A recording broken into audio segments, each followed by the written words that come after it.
आज मैं आपको बताने वाली हूँ कि अगर आपको भी डर लगता है कहीं आपको कैंसर ना हो जाए, आपने कुछ गलत चीज़ें खाई हैं जिसकी वजह से कहीं ना कहीं मन में डाउट हो जाता है। जब हमारे आसपास इतनी ज़्यादा केसेस हो रहे हैं, हर किसी को कैंसर हो रहा है, तो कहीं ना कहीं हमारे अंदर भी डर बैठने लगता है कि कहीं ये प्रॉब्लम हमें ना हो जाए। जितनी भी आपने गलतियाँ करो, जितनी भी गलत चीज़ें खाई हो, लेकिन आज मैं आपको ऐसी चीज़ें बताने वाली हूँ कि इन चीज़ों से आपको कैंसर कभी नहीं हो। और अगर हाँ है, किसी को आपके घर में हो गया है गलती से भी, तो सिर्फ 2 कलर ऐसे हैं जिनके फूड आपको खाने चाहिए जो कि कैंसर सेल्स को जड़ से खत्म कर सकता है बिना दवाइयों के। आपको पता है कैंसर का जब हम ट्रीटमेंट कराते हैं तो पूरा घर बर्बाद हो जाता है। इतना ज़्यादा रुपया पैसा हमें चाहिए होते कैंसर के ट्रीटमेंट के लिए, लेकिन पेशेंट का बचना या ना बचना वो फिर भी हमारे हाथ में नहीं है, किसी के हाथ में भी नहीं होता। डॉक्टर्स भी अपने हाथ में गारंटी नहीं लेते। जब ऐसी सिचुएशन आ जाती है तो हम करें तो करें क्या, तो घबराने की जरूरत नहीं है। जो चीजें आपको बताने वाली हूँ बस वो चीजें अच्छे से फॉलो करना, और साथ में ही एक आपको टेक्निक बताने वाली हूँ जिससे आप कैंसर सेल को सिर्फ 30 घंटों में जड़ से खत्म कर सकते हो। सही सुन रहे हो, सिर्फ 30 घंटों में। कहने के लिए आप मान लीजिए 1 से 1.5 दिन में खत्म कर सकते हो। तो आपको क्या करना है तो पूरा डिटेल में इस वीडियो में बताते हैं। चलिए शुरू करते हैं इस वीडियो को। हेलो फ्रेंड्स, मैं सुमन चौहान, सर्टिफाइड डाइटिशियन, न्यूट्रिशनिस्ट, आपके फिटनेस ट्रेनर में चैनल देसी इलाज में आपका स्वागत है। तो आज मैं आपको बताने वाली हूँ जो ये भयंकर बीमारी इतनी महामारी का रूप इसने धारण कर लिया है, तो इससे आप कैसे बच सकते हैं। और अगर गलती से भी किसी को हो गया है, बच्चे को हो गया है या बड़े को हो गया है, तो घर पर ही आप इसको कैसे ट्रीट कर सकते हैं और एकदम कुछ ही महीनों के अंदर बिल्कुल आप क्योर कर सकते हैं इस बीमारी को। अगर आपको यकीन नहीं होता तो आप इसको फॉलो करके देख सकते हैं। अगर आपको रिजल्ट नहीं मिला तब आप कमेंट करके बता देना। वैसे आपको रिजल्ट पूरा मिलेगा, ये मुझे अच्छे से पता है, अगर आपने अच्छे से फॉलो। तो चलिए डिटेल में इसको जानते हैं क्या करना है। देखिए, ये कुछ गलत चीजें हैं। अब आप कहेंगे कि आखिर कैंसर होता क्यों, पहले तो वो कारण जान लेते हैं। जैसे मैं आपको बताऊं कि जितनी भी बाहर की चीजें हैं, मैदे वाली चीजें हैं, जब हम ऐसा खराब खाना खाते हैं जिसमें केमिकल लगे हुए हैं और सही टाइम पे नहीं खाते, अच्छे से नींद नहीं लेते, हमारी कुछ गलत आदतों की वजह से बीड़ी सिगरेट ये ज्यादा पी रहे हैं, तो इनकी वजह से कैंसर हो जाता है। तो अब आप ये कहेंगे नहीं, कितनी लेडीज को हो रहा है जो बीड़ी सिगरेट शराब से बिल्कुल दूर है, और ऐसे लोगों को भी हो रहा है जो बाहर का खाना खाते ही नहीं है। तो अब कैसे ही कह सकते हैं आप कि बाहर के मार्केट के जो खाना गलत सलत आप खाते हो उसकी वजह से ही होता है। देखो, मैं आपकी बात मानती हूँ, बिल्कुल ये सही है। जो लोग हेल्दी घर का खाना ही खा रहे थे उनको भी कैंसर हो रहा है। छोटे छोटे बच्चों को कैंसर हो रहा है, उन्होंने तो बीड़ी सिगरेट कभी देखा तक नहीं। तो ऐसा क्यों हो रहा है? अब देखिए, हमारा जो घर का खाना है जिसमें हम गेहूं चावल का यूज करते हैं, अब आप उसमें सोचिए कितने सारे पेस्टिसाइड्स डाले जाते हैं जब वो फसलें उगाई जाती हैं।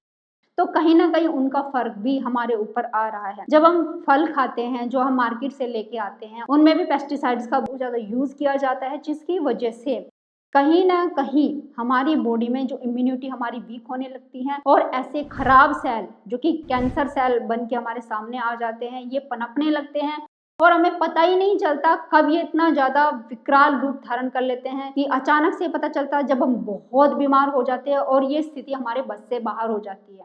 फिर डॉक्टर के पास जाना पड़ता है, बहुत सारे पैसे खर्च करने पड़ते हैं, लेकिन फिर भी बात नहीं बनती। हमें पूरा अच्छे से ये नहीं पता होता कि हमारे जो घर का इंसान है क्या वो बच पाएगा या नहीं बच पाएगा। इसलिए हम इस चीज से इतना घबराते हैं कि चाहे पैसा भी खर्च कर दो फिर भी गारंटी नहीं है। अब आप कहेंगे तो क्या करना चाहिए हमें, जब घर के खाने से भी कैंसर हो सकता है तो आप करें क्या? सबसे पहली चीज तो ये देखो, सीजनल चीजें खाइए।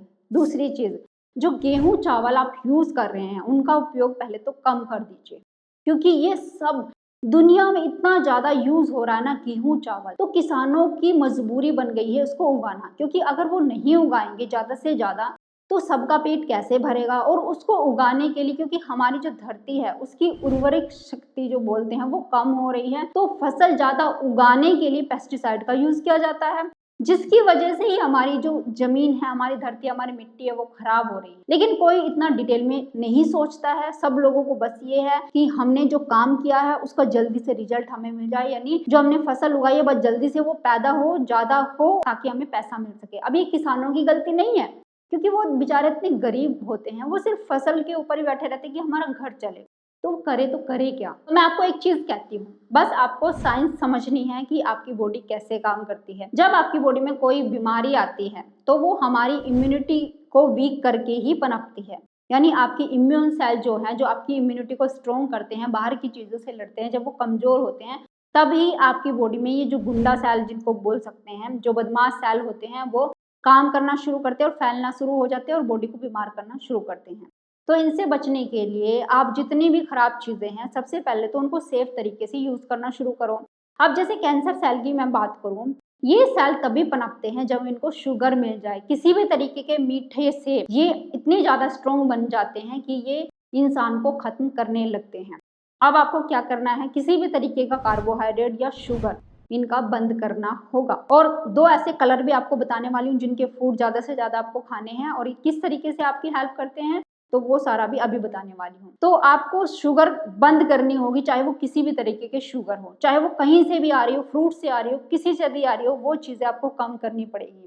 अब जैसे मैं बात करूँ, जैसे फ्रूट जिनमें शुगर बहुत कम होती है, जैसे कीवी हो गया, जैसे आप कह सकते हैं कि अमरूद हो गया, जो बहुत कम मीठे होते हैं, तो उनको अच्छे से धो करके, वॉश करके, ऊपर से छिलका उतार के तब आप उनको खा सकते हो, या जिनको कैंसर हो गया उनको दे सकते हो। अब जैसे गेहूं चावल की बात करें, जो कैंसर पेशेंट होता है उसकी गेहूं चावल आप बंद कर दीजिए बिल्कुल, क्योंकि इसमें कार्बोहाइड्रेट बहुत ज्यादा होता है। अब आप कहेंगे कि उसको दे क्या, तो उसको आप दे सकते हैं मिलेट की रोटी, जैसे बाजरा होता है उसकी रोटी आप दे सकते हैं, या फिर जो सामक राइस फास्टिंग में खाए जाते हैं, समा राइस भी जिसको बोलते हैं, आप उसकी खिचड़ी बना के उसको दे सकते हैं। और सबसे बड़ी चीज जो ग्लूटेन फ्री होता है, क्योंकि गेहूं के अंदर ग्लूटेन होता है, ये भी कैंसर सेल को बढ़ावा देता है। तो ग्लूटेन फ्री आटा वो है जैक फ्रूट आटा, जो जैक फ्रूट कटहल होता है उसका आटा होता है, मार्केट से आपको मिल जाएगा, आप उसकी रोटी बना के उनको दे सकते हैं। अब देना क्या क्या नहीं है, जैसे मैं आपको बताती हूँ, दालें भी उनकी बंद कर दीजिए। जिन फलों में बहुत ज़्यादा मीठा है, जैसे केला हो गया, आम हो गया, चीकू हो गया, ये आप बिल्कुल पूरे तरीके से बंद कर दीजिए। पपीता भी बंद कर दीजिए अगर आप जल्दी से जल्दी उनको ठीक करना चाहते हो। अब जितने भी सिट्रस फ्रूट होते हैं, पाइनएप्पल दे सकते हैं जो खट्टे वाला होता है, हल्का सा खट्टा होता है, वो आप दे सकते हैं उनको। कीवी दे सकते हैं, और जैसे स्ट्रॉबेरी है, क्रैनबेरी है। लेकिन एक चीज़ का ध्यान रखना है, जब आप उनको ये दे रहे हो, एक तो आप ध्यान रखें कि उसमें ज़्यादा केमिकल यूज़ ना हो, बहुत ज़्यादा महंगे फल नहीं खरीदे जो पैकेटों में बंद आते हैं। आप ध्यान रखिए कि या तो खुले फ्रूट्स खरीदें जो खुले हुए हो, और उनको भी अच्छे से वॉश करके बेकिंग सोडा और नमक के पानी में डाल के डिप करके अच्छे से धोए, फिर से अच्छे पानी में वॉश करें, तब कैंसर पेशेंट को खाने के लिए दे। तो कौन कौन से देने हैं, स्ट्रॉबेरी, क्रैनबेरी, ब्लूबेरीज, ये उनको फ्रूट देने हैं। कीवी, स्ट्रॉबेरी ये दे सकते हैं। तो ये ऐसे फल हैं, जितने भी सिट्रस फ्रूट होते हैं, जैसे पाइनएप्पल हो गया जो खट्टे वाला होता है, वो दे सकते हैं आप। तो ये चीजें मैंने थोड़ी सी ऊपर ऊपर से आपको बताई हैं। अब 2 कलर्स की मैं बात करती हूँ, जो कि अगर आपको कैंसर पेशेंट को देते हैं तो वो जो कैंसर सेल है वो वीक होता चला जाएगा, अपने आप मरने लग जाएगा। तो वो है पर्पल कलर, जामुनी रंग, और दूसरा है लाल कलर, रेड, जिसको रेड कलर बोलते हैं। इन रंगों के फल जितने भी होते हैं वो आप कैंसर पेशेंट को दे सकते हैं। इनके अंदर होता है एंथोसाइनिन और रेस्वेराट्रोल, ध्यान से सुना, ये जो रेस्वेराट्रोल होता है और एंथोसाइनिन होता है, ये कैंसर सेल को वीक करता है और आपकी इम्यून सेल को स्ट्रॉन्ग बनाता है। इन 2 कलर्स के फल। अब जैसे मैं बात करूं, सबसे पहले तो जामुन हो गई, ब्लूबेरीज हो गई, और ये पत्ता गोभी भी आती है जामुनी कलर, वो सबसे ज्यादा बेस्ट है। आप कैंसर पेशेंट को पत्ता गोभी हो गई जैसे, वो दे सकते हो, स्टीम करके भी दे सकते हो, सब्जी बना के भी दे सकते हो। इस कलर के फल हो गए या सब्जी हो गई, वो कैंसर पेशेंट को ज्यादा से ज्यादा खिलानी है। जैसे बीट रूट हो गई आपकी, वो लाल कलर की होती है, तो वो भी उनको सैलेड के रूप में दे सकते हो। अब आप कहेंगे ये मीठी होती है, मीठी होती है लेकिन कम मात्रा में दीजिए, जैसे एक दिन में आप 2 टुकड़े दे सकते हो बीटरूट के। लेकिन इसके अंदर जैसे मैंने आपको बताया, कुछ ऐसे केमिकल होते हैं, एंटीऑक्सीडेंट प्रॉपर्टी होती है जो आपके खराब सेल को वीक करते हैं। ये चीज, अब बात करते हैं ग्रेप्स की, जो पर्पल कलर के होते हैं, जामुनी रंग के होते हैं। अब आप कहेंगे उसमें तो बहुत ज्यादा मीठा होता है, आपने तो मीठे के लिए बंद किया हो।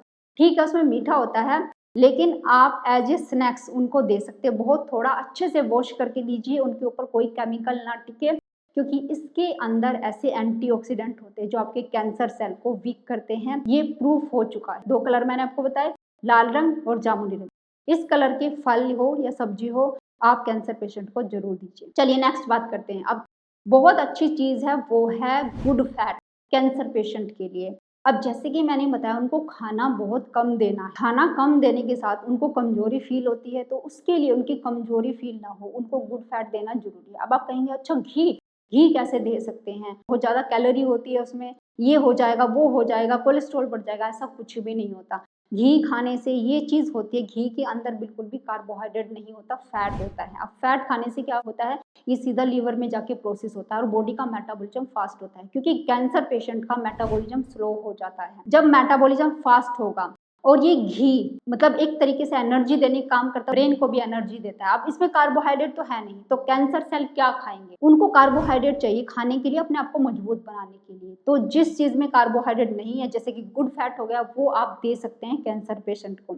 चाहे आप रोटी के ऊपर लगा के दीजिए, चाहे सब्जी में डाल के दीजिए, चाहे आप सामक राइस की खिचड़ी बना के दे रहे हैं, उस तरीके से दे सकते हैं। और वैसे अलग अलग कलर की सब्जियां आप सारी दे सकते हैं। मैं ये सब्जियों के लिए मना नहीं कर रही हूँ, सिर्फ ज्यादा मीठे फलों के लिए मना कर रही हूँ। सब्जियां सारी देनी है, लौकी हो गई, तोरी हो गई, कद्दू हो गया, उनको अच्छे तरीके से बनाइए, कम तेल में बनाइए। तेल को ज्यादा पकाना नहीं है, जो भी तेल आप खिला रहे हैं वो अगर वैसे ही खिलाते हैं ऊपर से डाल के, वो बेनिफिशियल होगा कैंसर पेशेंट के लिए या किसी भी इंसान के लिए। तो इस तरीके से आपने देना है। और कम से कम 3 से 4 चम्मच अगर देसी घी आप कैंसर पेशेंट को खिला रहे हैं तो बहुत अच्छी बात है।